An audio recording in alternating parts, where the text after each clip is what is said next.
There's lots of different factors that play into somebody's weight. It could be sleep, it could be stress. So certain body types, they respond to stress by going into hibernation like a bear and just storing everything. Even if you're only eating 200 calories a day, it'll store it as more fat. They compare each body type to like an animal. So for example, I'm a connector compared to a dog. Very active, very excited by being around people, and very loyal, and a meat eater.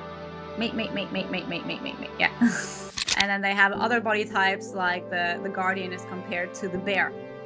So that's an example of a body type that stress, cortisol levels go up, they're going to store. They go into hibernation mode. And their body's like, the guardian is the opposite to me. I'm a morning person. I do well waking up, exercise in the morning, getting almost everything done before midday. The guardian, if they wake up in the morning, try to live their life the way I do, wake up, exercise first thing in the morning, their body perceives stress. I'll be losing weight, but they'll be gaining weight, doing the same thing as me. And too much protein is actually detrimental to, like, not good. They'll gain too much weight. They have a very long digestive tract. High protein is going to get stuck in their digestive tract and ferment in there and cause other issues, including weight gain. So yeah, we need to understand your health type, like what your body's designed to respond to. So Guardian's body type is designed to respond to like heavy weight training and moving slow, not running and sprinting and HIIT training, and not all of that, just stress for them.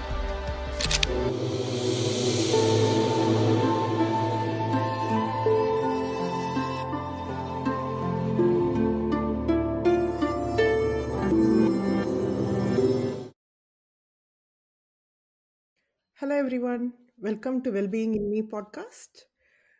Today, I'm here with my co host Indu, and we are meeting with Marleen, who is a transformational and mindset coach, founder of Permanent Weight Loss Movement, and a leading voice in helping women break free from diets for good. And my co host Indu is here to introduce you to Marleen and ask her, the most burning question of all time. Thanks, Meena. Hello, Marleen. Welcome to our Wellbeing in Me podcast. Pleasure to have you here. Uh, Hi, Inda. Hi, Meena. okay, so the work that you do about transformational health and mindset in terms of permanent weight loss, that's a very fascinating topic, especially for women, and especially mid-aged women, right? So why is it so important for the middle-aged women? They are more into losing weight rather than thinking about healthy way should be the way to lead forward in their life. So why is it so much about the weight, the thoughts about weight and the emotions around the body weight?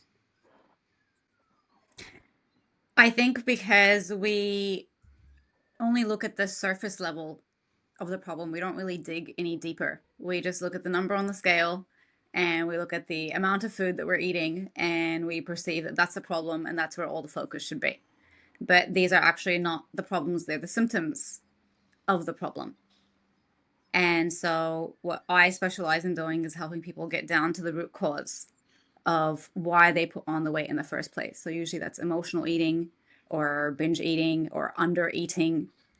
And then we look at the emotional reasons why they're actually doing that. So, we go down to the cause of why they gained the weight in the first place and address that rather than just addressing the symptoms of the problem. Right. So the symptoms, could that just be only the binge eating and emotional eating and other things that you've listed, or could that be more on the hereditary aspects or any other physical issues? Like I've heard people say like it's genetics, and how this the program that you got, like through self love, how is it helping those people who are coming with the medical history? So definitely, weight gain is either a result of emotional habits like eating your feelings, or it could be genuinely about hormonal changes as women go through menopause, for example. What their body needs changes. And as they keep feeding their body the way they always have, they really don't understand why their body's responding differently. And it's because their body's needs have changed. So that's where we look at epigenetics. So there are certain body types that are more prone to putting on body fat, especially in our society and the access that we have to food today and the sorts of food that are readily available today. But nobody is incapable of losing weight because of their genetics. Right. Okay. I heard something you mentioned just now, eating their own feelings. Is that what you phrased it? Can you just Yes. go deep into that? What exactly do you mean by that? So I used to be a big emotional eater, Hmm. and I, for years, couldn't find a definition to emotional eating until one day this answer just landed in my head that it's when you're eating your emotions. Emotional eating is eating your emotions. Like, it's right there in the term. And so, yeah, eating your emotions is essentially when stress comes on, or loneliness comes on, or boredom comes on, or some sort of emotion comes on that you don't know how to respond to. And so you turn to food to numb it or to disconnect from it. So rather than processing the emotion, you're essentially eating the emotion. But it doesn't go away. It just keeps resurfacing again and again and again because you haven't actually processed it. Yeah, actually, coming from Indian background, we do a lot of celebrations, and we do a lot of happy eating as well. I'm Egyptian. We have a culture very similar to Yeah, yours. I'm not sure if you know this. Yeah, we have very yeah, similar cultures. Yeah. yeah. That's where. Then what about the emotional eating when you are happy and eat too much and eat all foods that are not good for your body? Where how does that classify? Is that also a problem? It's also emotional eating. Yeah, Yeah, it's also emotional eating. Like, you're, rather than processing the joy in a resourceful way, yeah, you're eating. Yeah. yeah. So, and often with clients, like, they lose weight and then they want to celebrate, and their autopilot is to go celebrate with food. And so I have to teach them, like I had to teach myself back in the day, that, hey, there's other ways I can go for a massage, I can go for a manicure, pedicure, I can get myself some flowers, I can buy myself something to fit my new body. Like, yeah, so we all need to learn, I think, how to process the full range of emotions that we go through Emotions. as emotions, rather as humans, rather than eating them. Yeah. Yeah, I agree. Like, because whenever I meet my friends, they say, "Let's go for a coffee," and I'm like, "No, I don't want to go and sit and have coffee. Like, I have coffee all the day. Like, so let's go for some activity, like either walking or let's go for go karting or do something, and then Oh, I want to hang out with rather you. than sitting and eating for the sake of connecting. And I don't entertain. Like, if someone calls me for a restaurant, I straight away say no, I don't want to do that. I don't want to sit and connect, rather than we do some activity and then connect. So that's my take very lately. But yeah. I love that, and I want to come hang out with you. You sound fun. Sure. I Sure. think we should catch up and go for a walk together. Yes, there's lots of That is places to how walk around here. Indu and I, when we talked about the podcast, it was around the Parramatta Park, going around for a walk. Yeah, the whole of our brainstorming and curating things, it all happened during that On meeting. a long walk. Yes. Yeah. Yeah, walking's great for creative thinking. True, true. True. Yeah. So let's go back to the epigenetics. So what is this epigenetics, and how is it helping in this transformational journey for the clients? Well, first, let me be very honest and say that when I first launched my first program called Self Love for Permanent Weight Loss, I was not using the epigenetic testing with my clients. I was recommending that they eat the way I ate to lose my 49 kilos. Right. And it became very evident within like a couple of months that the majority of clients were not getting the result. And I trusted a lot of my clients because I was speaking to them like on a weekly basis. They were sending me pictures of their food. So I panicked, of course, and lost a lot of faith in my business very quickly. But luckily, I remembered that I had actually done a course on this while I was pregnant, just before COVID. Mm. But I had never actually gone back and used it. So I reached out to the education company again and redid my certification and started implementing it right away with the clients that were not getting the results. And the first one that I implemented it with, I actually had another coach who already had the certification present guide me through what to do with her based on her results. He helped me understand the results. So she was the first person I did it with as I was redoing my certification. Mm. And she lost 18 kilos in 18 weeks after losing 3 kilos in 12 weeks. Wow. Wow. Yeah. That's the So, massive shift in the progress. Yeah. and it was really funny as well because I remember when we went through her results, it said avoid eggs, avoid avocado, avoid rice cakes, avoid, I can't remember what else it was, but it was like all the shit that I was telling her to eat. And she was like, "Oh my God, Marleen, it says no eggs, it says no this, it says no that." And she was panicking. And I said to her, I said, "You know what?" I was like, "This is fucking great." Excuse me, I hope I can swear here. I said, because I said, if it came up saying to eat what I've been telling you to eat, then we'd have a problem. I was like, this is different. That's good because what we've been doing wasn't working. And yeah, it just started melting off. And then I was fully sold on it and brought it into the business as like one of the major parts of it now. And it's brought our success rate up ridiculously. Like I want to say 100%, but I'm going to say 95% because there's some people that don't implement what we tell them to implement. Yeah. So it's been very, very effective for our business. I did not invent this. This is backed by about 29 or 30 years of research by doctors and scientists. It's used by like the quality nutritionists and dietitians out there. And it's not just used, or it wasn't designed just for weight loss. It's actually designed to reverse any lifestyle induced condition. And obesity happens to just be one of those.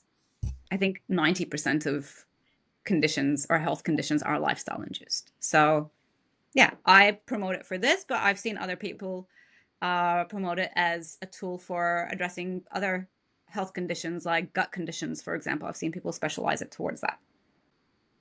Okay.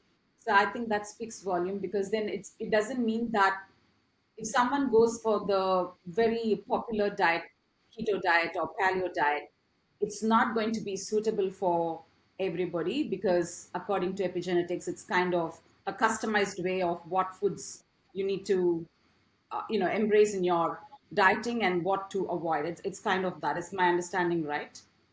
Yeah, so the structure of intermittent fasting is ideal for some body types, like where rather than snacking, throughout the day, they would have, one large meal and maybe a light dinner.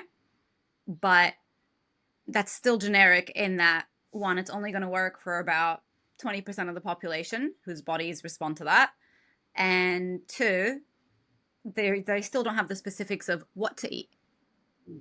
Do I just eat anything in those hours? Do I just eat any protein? Like specifically, what is it that my body needs? What is it that my unique body is lacking and needing? And which food should I be eating to balance that out in my body, give my body what it needs? And when you can do that, the beautiful thing is that your body actually starts sending you the signal that you're satisfied. You stop thinking about food, as opposed to when you're eating large amounts of food, but you're not aware of what your body needs. And so you're consuming calories, but your body's still saying, I'm still missing something. I'm still missing something. So yeah, I think I over answered your question there. No, not at all. Not at all. So, when it is epigenetics testing, just to understand a bit more, because I'm curious to know, more about it. Does it study every gene in our body, or what parts does it read, and how does it read? How does it get tested? How does it get? Yeah, how do you test for it? Oh, so the actual testing is all done online. There's Mm-hmm. no blood samples, there's no stool samples, there's no hair follicles. The test is done over probably about 45-minute period, and it will ask you about 100 questions, such as, do you have a hairline in your widow's peak or not? Is your earlobe attached to your head or kind of dangling like this?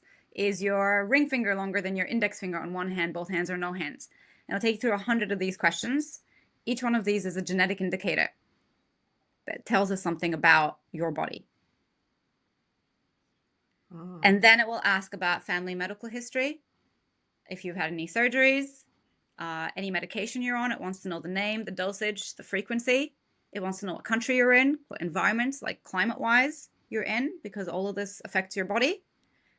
And then it wants to gather some measurements, and it's not just hips, chest, and thighs. It's like the circumference of your head, the length of your jaw, the length of your hand, everything going down to the length of your foot. And it puts these measurements together or against each other, looks at the different ratios, and is able to extract a lot of information from that. So I don't get, as a coach, when I look at the results, I don't see anything about your actual genetics. I see the blueprint for what your body is going to respond to. That's the information that I get. What you need to do, like how you need to be living your life, when you need to be sleeping, when you need to be eating, what you need to be eating. Yeah. Okay. What social environment you thrive in, everything. It tells us everything about you, even your personality. That's amazing. So even the personality and everything about my internal genetic configuration can be found by physical measurements and indicators. That's mind blowing. Like I don't know how they do it, but yeah, that's amazing. I don't know either, if I'm gonna be honest. Yeah. but I know how to very effectively use the platform, and I was or I am coach of the year. I was crowned coach of the year with Precision Health Alliance. Yeah. So yeah, I have no idea how they put this together, but I think it's amazing. Like what it can do and how effective it is. I'm surprised I'm not a millionaire, to be honest with you. Like with the sort of information and results that we're getting people. Yeah. It's phenomenal. Nice. And I'm saying this as somebody who struggled with obesity and tried every diet and pill and injection and this and that for a good decade of my life. So what brought you to this? Like, what was your journey like? With my weight loss? Yeah. How far back am I going? Like, as long as you want. Just from the year, just like the year I lost the weight, or? No, even from where you started with your struggles and, yeah, even if you have to go back 10, 20 years, that's fine. Okay. Well, I'm 39, so, well, my problem with food and weight started at a very young age. I think there was a lot of tension in our household. Dad was a very angry human being, and we were all terrified of him. And I think at a young age, I learned to eat my difficult feelings, like when I'm scared or when I'm sad or when, I feel unworthy. And first of all, I didn't know how to express that to my mom. Mom was a safe person for me to speak to, but at that age, I had no idea how to express those feelings. I had no idea what the emotions even were, to put names to them. And so I think I held a lot in. And when mom saw that I was upset or, dad would yell at me, she'd always comfort me with food, which I think is also a very big thing in our cultures, right? Like, because we show love with food. And so she'd give me something yummy to eat. And so I got into the habit of a young age of, loving myself by feeding myself when I'm sad, when I'm down, when I'm lonely, bored even. It just kind of spread over every emotion eventually. But food was like the only reliable thing. It was always there for me. It never judged me. And food was really like my best friend. No joke. I know it sounds super sad, but yeah, food was like my bestie growing up. And I put on a lot of weight. And I was very uncomfortable in my body, especially when I got into my teens. And dad would always talk about how big I am in front of me, but not to me. Like say things like, why is she eating so much? She shouldn't be eating so much. And so I knew that I had a problem, but it was also such a big crutch in my life, and I had no other way of dealing with the difficult emotions as a child, that it kind of stuck around. And when I did eventually get to a point where I hated how I looked and felt so much, that I wanted to lose weight, I, of course, did what most people do, which is I perceived food is the problem. And so I began to starve myself.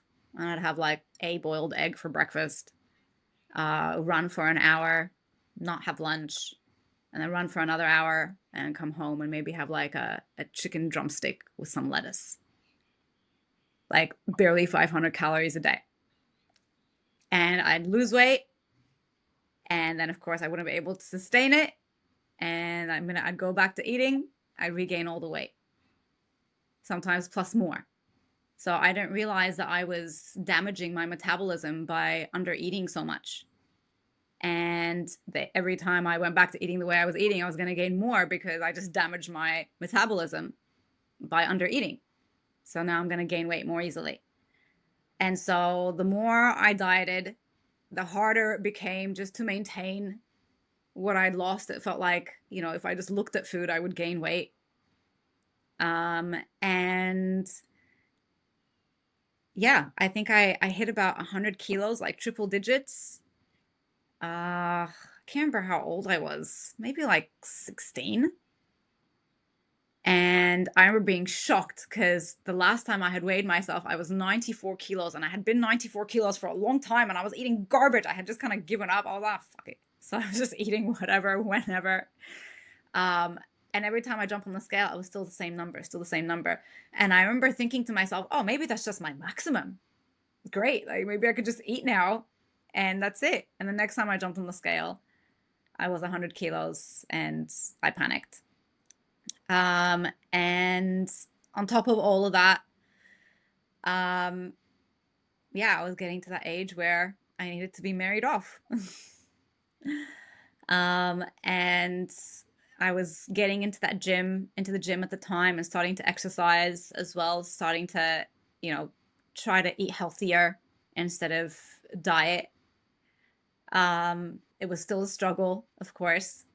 But by the time I was 19, I think I'd lost maybe about 20 of the 49 kilos, but again, struggling just to stay there, let alone lose any more. And I found myself engaged to be married to somebody I did not want to be with, somebody who had dislocated my shoulder in an argument before. But he flew all the way to Egypt from Romania, asking my hand in marriage. And my dad said yes. And yeah, my dad just woke me up one day and said, get dressed, we're going out. And I got dressed, we went out. He took me to a jewelry shop and got a couple of gold bands and said, you guys are engaged and we're going to start planning your wedding. And I saw the trajectory of my life and how I was going to repeat my mom's life. And I already witnessed my mom's entire life. She was not happy. And so I made the decision in my mind that I was going to get out of Egypt and somehow come to Australia. And I got my suitcase and I came to Australia. I got myself 3 jobs in the first week and was very good at keeping myself busy. And I went back to sort of starving myself during the day or not eating during the day because I'm so busy and distracted and thinking it's a good thing. But I'd come home every night and be alone with my feelings and my thoughts and not know how to handle them.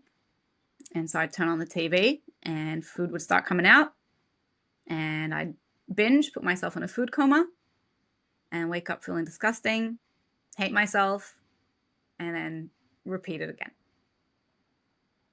And I did that for maybe about 6 months after coming to Australia until one day I realized how abusive I was being to myself. Not just with starving myself, but by over-restricting all the time, like denying myself food when I'm hungry and numbing all of my feelings instead of actually healing and sitting through all the difficult feelings that I had to sit through, I just kept numbing, almost like a parent that instead of listening to you just goes, here, have this chocolate bar. Or a friend who you're sad and you go to your friend and you want to talk and she goes, here, just have this bottle of wine. I don't want to listen. So I started to realize that the relationship that I had with myself and the relationship that I had with food and the relationship I had with my emotions was the problem. And that's what I needed to change. Not eat less, but yeah, heal those bits and understand what the hell does it mean to love myself? What the hell does that mean? Because I grew up in a culture probably similar to you where it's really egotistical if you love yourself. Do you know what I mean? Yeah. So you're supposed to put yourself down and be modest. So yeah, I had a big learning curve to understand what it means and looks like in action to love yourself. And it was essentially me learning how to be the parent that I always needed. And yeah, once I started addressing the real problem, and working with my body, as in honoring my hunger instead of starving myself, yeah, I lost 49 kilos. Never regained it back. It's been 14 years now. And I was crowned Australia's National Bikini Mama. My son was just 6 months old. I have pictures of him in my arms. Yeah. Yeah. What a beautiful journey. And as you were sharing your story, there are many parts where I can literally associate, like word to word.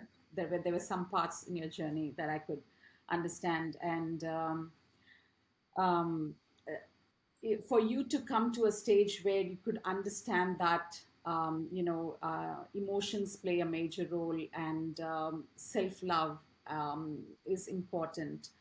um, I mean, that was truly inspiring. And as you mentioned, like in many cultures, um, to pacify oneself, food becomes the comfort part, and we are being introduced in a very young age. And um, and I think that happens generation after generation, even now, because and there are many products out there that it shows to the parents, like these are the alternates for breakfast, for lunch, or whatever that is. And they think because it's available in the markets, it's safe to have and to introduce to their kids, um, which is again, yeah. Um, Mina, do you have anything to share and ask before? Why did you go in this path rather than, you could have, did you try different diets? Like, how did you get here? Personally, I tried every diet under the sun. Like I tried the cabbage soup diet. I don't know if you've tried that, but it'll stink up your whole house. Yeah, I tried everything. I even saw dietitians. Do you know what I mean? And I did Mm. lose weight, but I just always regain it because I wasn't dealing with my emotions. Like that was the actual problem. I could lose the weight when I'm happy and everything's going well. Sure, no worries, you know. But if life is tough, there's no way you can stop me from eating a chocolate cake. Do you know what I mean? So so I had tried every diet under the sun. And it just so happened that as I was working on the self-love aspect, that I came across a diet that happened to be ideal for my body. Like I didn't do the epigenetic testing and then like know how to lose it and then follow that as I do with my clients. I just came across a program that happened to be designed exactly, not exactly, but pretty close to what's ideal for my body, which is like eat every couple of hours and high protein. And so when I came across that, and at the time I was weighing proteins, carbs, fats, right? Like weighing things on a scale and understanding like how much my body needs. And so, yeah, I lost the weight that way, but it was only possible because I no longer had the diet mentality of I need to go to extremes. Mm. So even though I was, eating every 2 to 3 hours high protein meals, I was still enjoying pizza every Friday night and a couple of glasses of wine every Saturday night.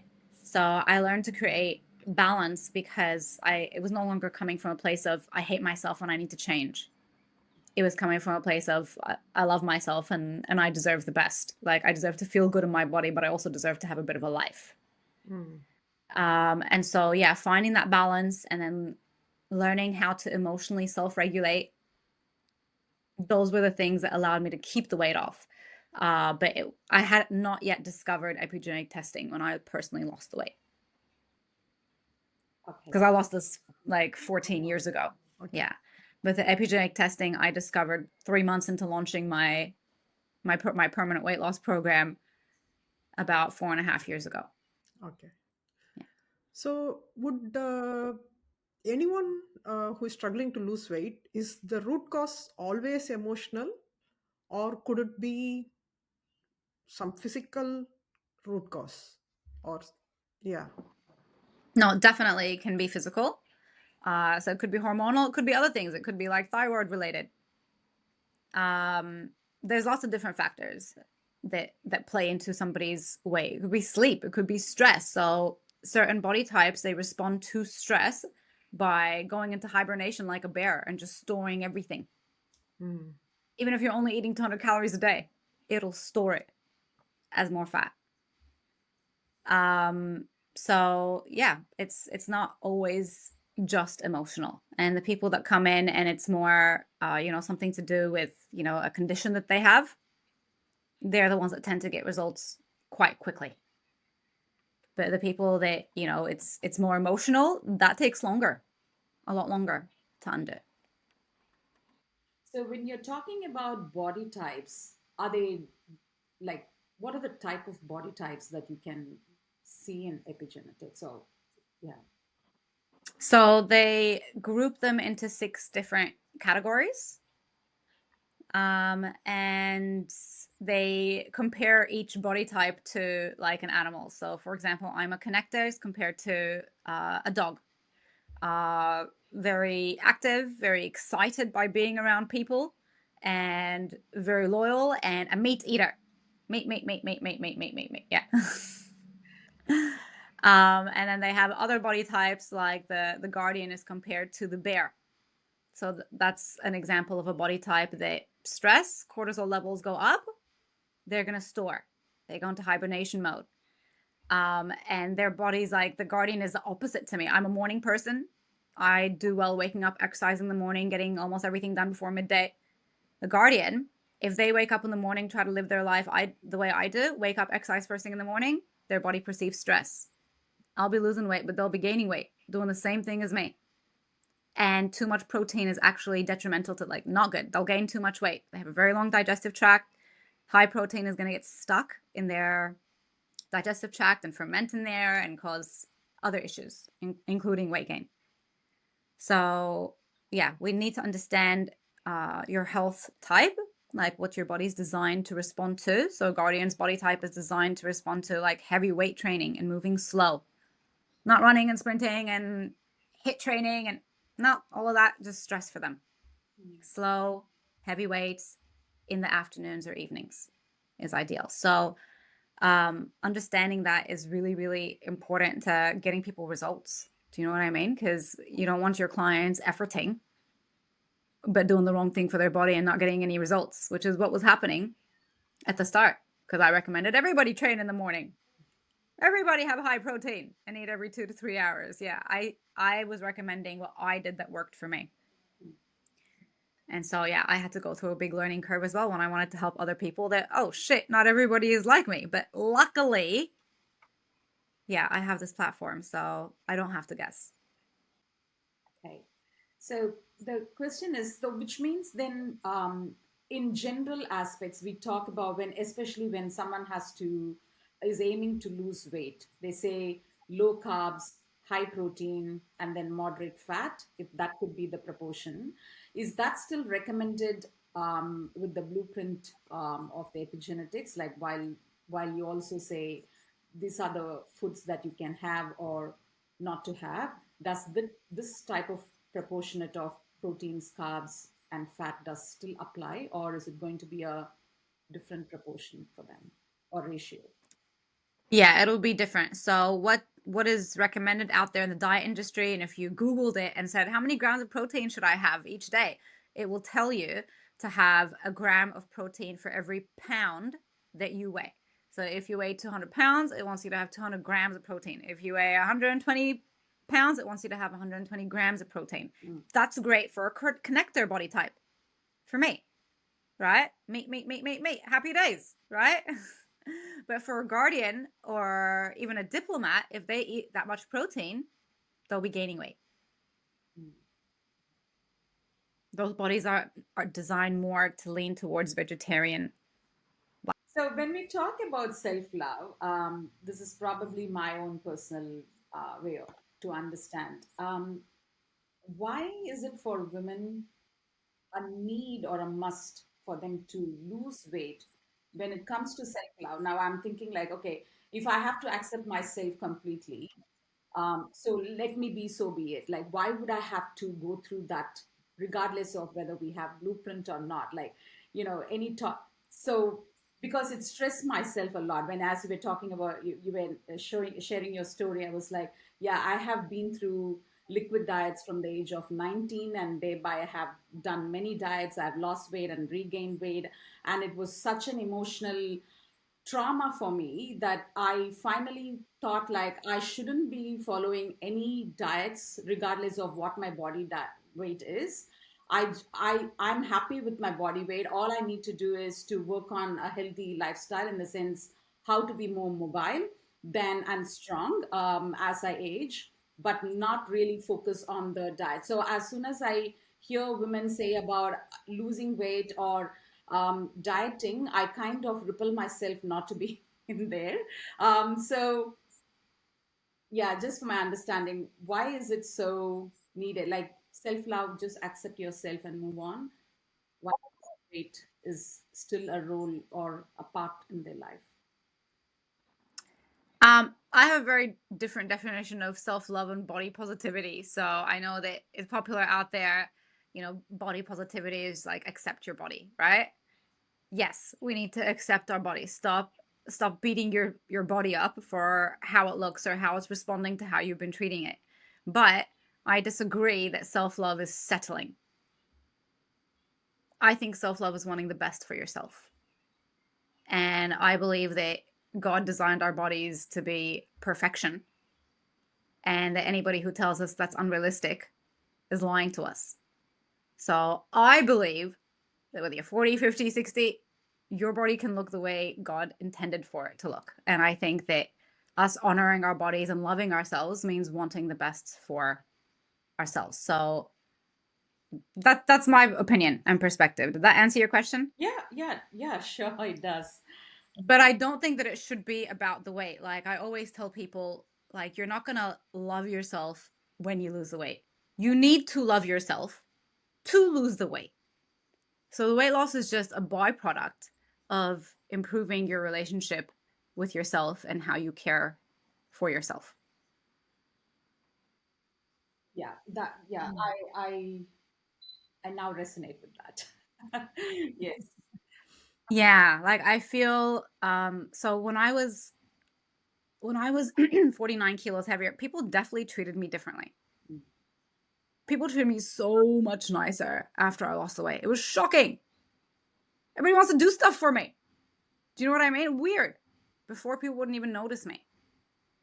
And I noticed even with myself, like I used to ask myself, like, how come I find this hot ripped guy attractive, but I don't find that guy over there who's got a gut attractive? I was like, why, when I'm somebody who understands that this is not a reflection of who I am? Like, I understand, like, I'm a good, loving person, blah, blah, and I'm overweight, and I want people to be attracted to me, but how come I can't be attracted to that guy? And I think I started to understand that our body is like an outward reflection to the whole world of our relationship with ourselves. How much we love ourselves, how much we respect ourselves, how much we prioritize ourselves, how much we care for ourselves, how much like we follow through with what we say we're going to do for ourselves.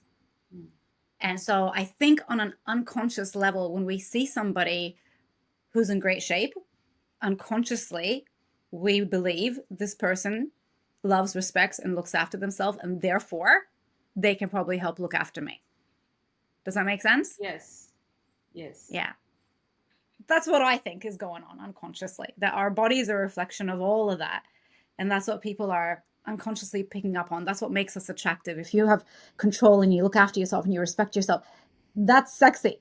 Do you know what I mean? I don't think it's the physical. Do you know what I mean? Yeah, yeah, I yeah. think Yeah, it's what but what it it comes tells from, us.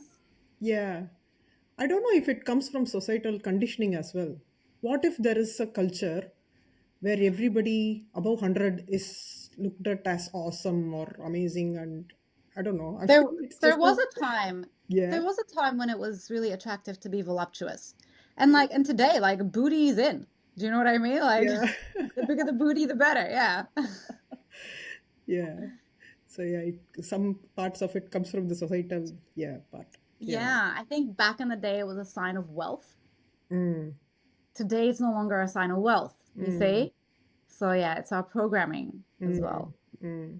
I guess to add to what we were discussing, I think no matter what shape and size, our body is doing the best it can despite all the trauma, emotional problems, and physically what we do, the environmental issues. It is trying its best. It's always prioritizing. I learned this somewhere that it's always prioritizing what is important for this person to survive, and then it Yes. focuses it there, like all the energy That goes is there. that is so spot on, and I wish more people understood that so they can stop beating themselves up or being angry at their bodies. Like your body's working so hard for your survival. Like every time you eat too much sugar that is toxic for your organs, your body protects you by turning it into fat so you don't die. Yeah. Yeah, So don't be angry at your beautiful body. It loves your ass so much. And it's working so hard for you every day. true. adds Yeah. adds to more self-love. I think having this understanding helps with that, isn't it? Yeah. Yeah. Yeah. So if it is not emotion or physical, and what if it is hormonal? Can epigenetics test with help with it? Yes. And that's why it's been really helpful for women over 40, Hmm. whether they're menopausal or perimenopausal or they're on the other side of menopause. Because, like I mentioned, we don't really focus on calories. We don't really focus on macros. We focus on getting clarity on which foods have the micronutrients, like the vitamins and the minerals that your body's lacking and needing, because they're the building blocks for your hormones.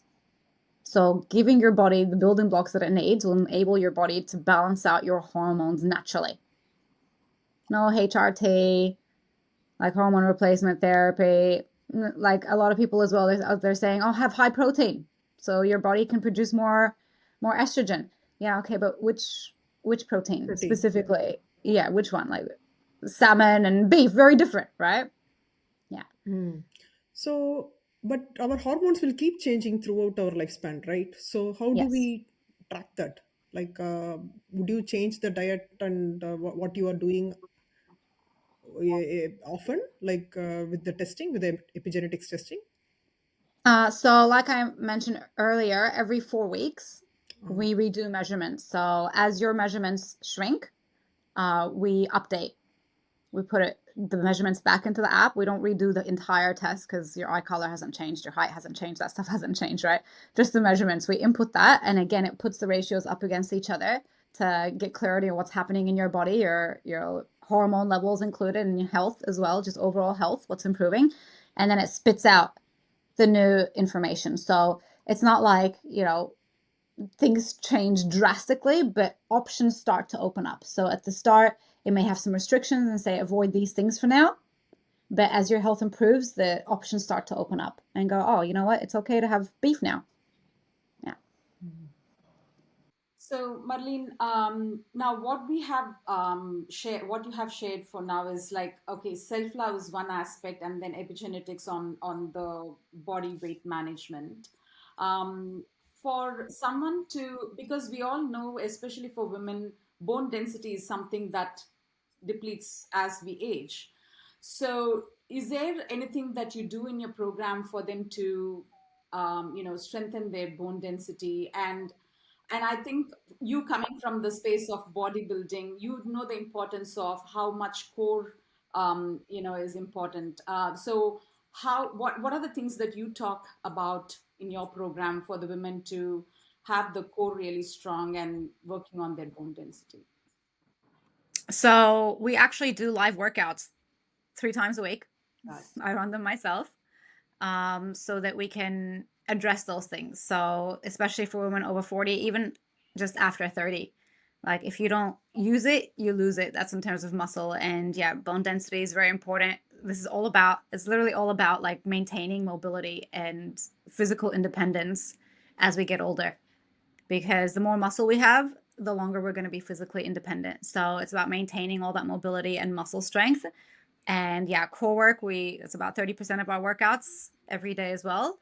Because yeah, as per the name, core, like it's a center. Yeah. Yeah, if that's not holding you and supporting you, then yeah, a lot of things are gonna, back problems, hip problems, all the things that you hear older people struggling with. Yeah, breaking a hip or bulging discs in their back, all that sort of stuff. So we're not exactly trying to be bodybuilders. I'd say only 5% of my clients are like, yeah, I actually want to compete. But for most of us, this is not about, yeah, becoming an athlete or anything. This is just about lifestyle, right? Quality of life and peace and comfort in our body. We just don't want our body to feel like a prison and an obstacle. We want it to feel like the tool it was designed to be for us to enjoy life in.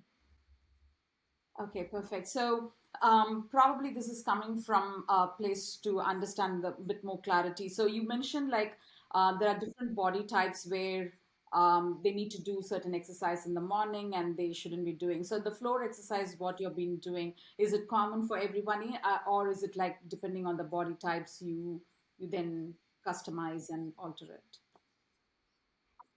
Workouts that I do are very functionality based. So they're all movements that like we all do throughout our day, like sitting and standing, which is squats, going up and down stairs, which is lunges, like getting off the ground, which is a push up. So we just do very functional movements that are going to make moving through life easier.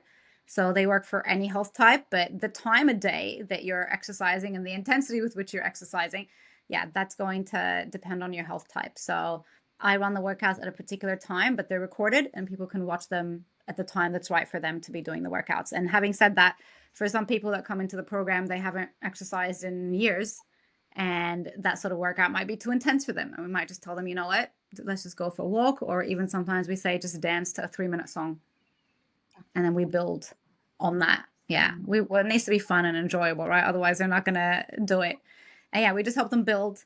And yeah, once they get to a level where they can come and do a 30-minute workout and then sit on the ground and squat and all the things that we need them to be able to do, then yeah, they can start using those. And some people come in and it's too easy for them.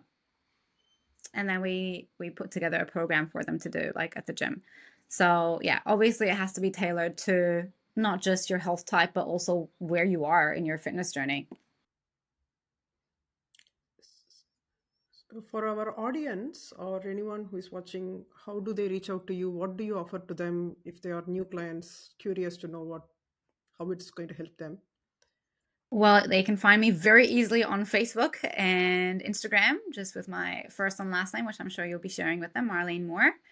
Yes. And yeah, as soon as they jump on my Facebook or my Instagram, they'll see that they can request a free copy of my 6-page report on the permanent weight loss movement, which yeah, discusses the 3 keys to successful weight loss.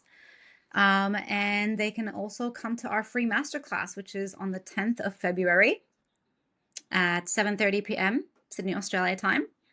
And yeah, see me and ask plenty of questions and hear me talk about not just my journey, but breaking down the 3 keys that make permanent weight loss easy, because that's what we want. We don't just want to get the weight off, we want to get it off permanently, and we don't want this to be a struggle and a journey of self-punishment.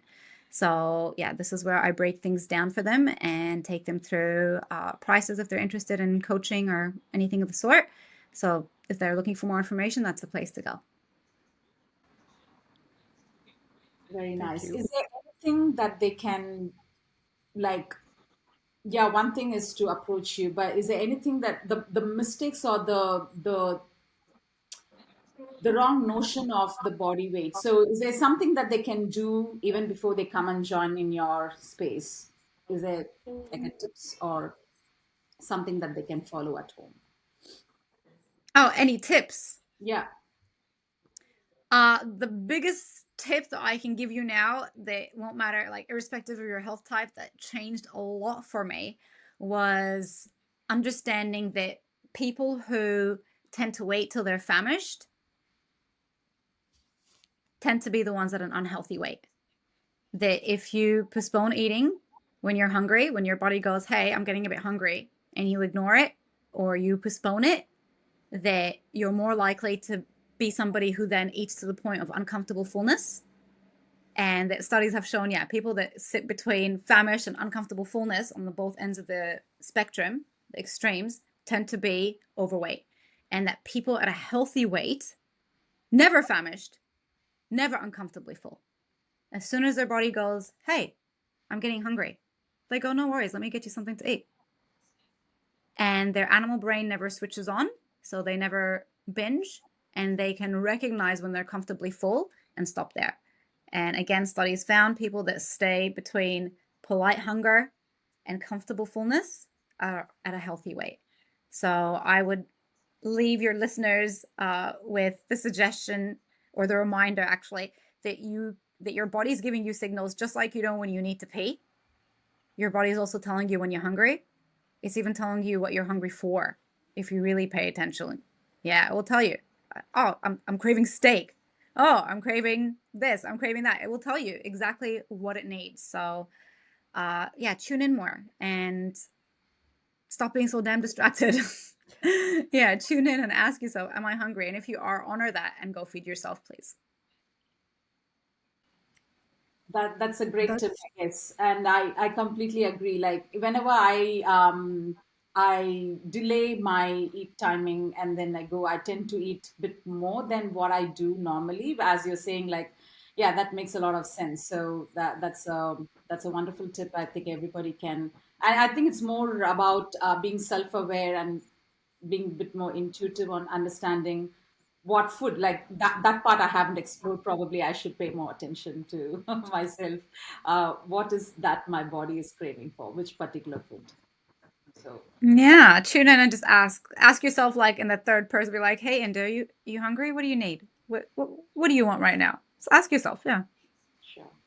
yeah, that's a very interesting note. Even I haven't tried. I think always I feel like the comfort foods which I love. That's what my body is telling me. Maybe that's where deeper listening is required. Yeah, but it could actually be like you're low on magnesium, for Mm. example. So if you have a craving for chocolate all the time, well, cocoa's high in magnesium. So maybe actually put some cocoa in your coffee in the morning, or cocoa on your cereal or something like that. But yeah, your body is craving something for a reason. There's something in there that it needs, right? So we want to figure out what is it craving and what's the best source of this. Ah. Actually, when you said that, I could relate to something which I have heard that kids eat like chalk, which you write on the board or something like that. Weird things when they eat, it Oh, indicates. Yeah, sometimes kids eat that and they say they eat that because they are deficient in calcium or Yes. something like that. I have. interesting. And I was that's what someone. I mean. Like, oh, did you eat chalk, Indo? Yeah, yeah, I was eating back home. Wow. It was not just the chalk, but I think I went a bit more bad because back then, back in home, like where they would do the whitewash in the wall, like not the fancy paints like how we have these days. So it's literally they would mix the calcium in and then some sort of powder which has got the calcium. So I was someone who was actually taking it off the Licking the walls. yes. And then my mother started giving me calcium tablets, and then I have, then I stopped it. So what Meena says is a real But you fact. see, but you see how smart your body is? Yeah, Yeah. Like you didn't even know what calcium was. You had no idea what calcium was. You had no idea that you needed it. You had no idea it's in the wall. But for some reason, your body knew and said, go eat that wall. You see? That's Yeah, how smart our bodies are. that's right. And for so long, I've been thinking myself like I'm not an intellect person, but I am. So I was somewhere down the line. Like as a child, I knew what I wanted, but I don't know where I missed that ability. But probably I need to, connect myself more to Mm. understand what my body. Yeah. I think Our parents. Oh, sorry. Go on.